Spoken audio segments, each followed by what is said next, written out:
Okay, bali itong mini terrarium po natin na sumusukat po ng 6 by 5 by 8 inches is pinagawa po ng isa sa ating mga customer. Ang balak niya daw gawin dito is gawing self-sustaining. So ang pagkakaintindi po natin sa self-sustaining is yung magkakaroon po siya ng sariling ecosystem sa loob. Bali naalala nyo pa yung pinag-aralan natin sa science dati, yung biodiversity. So over time, mabibuild po yung cycle na yun sa loob, no? Magkakaroon ng life cycle sa loob, no? May mga mabubuhay na iba't ibang klaseng mga microorganisms. And then doon na rin mabibuild yung sarili niyang food chain kahit hindi ka na mag-introduce ng pagkain, no? Okay, bali ito nga lang po yung mga basic na ginamit natin. Siyempre, yung ating glass aquarium, yung ating aqua soil. Meron po tayong mga mountain rocks. Ayan.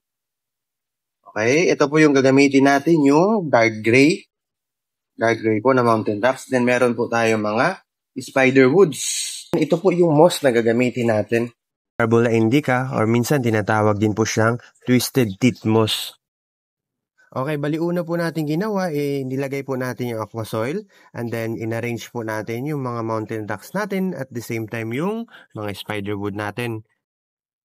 Ayan, sa paglalagay naman po or pag-arrange naman po ng ating mga bato, mas maganda po kung ihahalin tulad po natin or gagayahin po natin yung mga natural po na mga rock formations ng ating nature as much as possible. Ganun din po sa gagamitin natin mga driftwoods. Para kapag dinikit na po natin yung ating mga moss sa top, sa bottom, sa gilid, mas magmukha pa po siyang natural, no? So ayan mga tol, bali hindi po ako expert nito sa paggawa, bali sinishare ko lang po yung way kung paano ko po siya ginawa. Bibihira po tayo gumawa ng mga ganitong setup, no? Yung mga terrarium.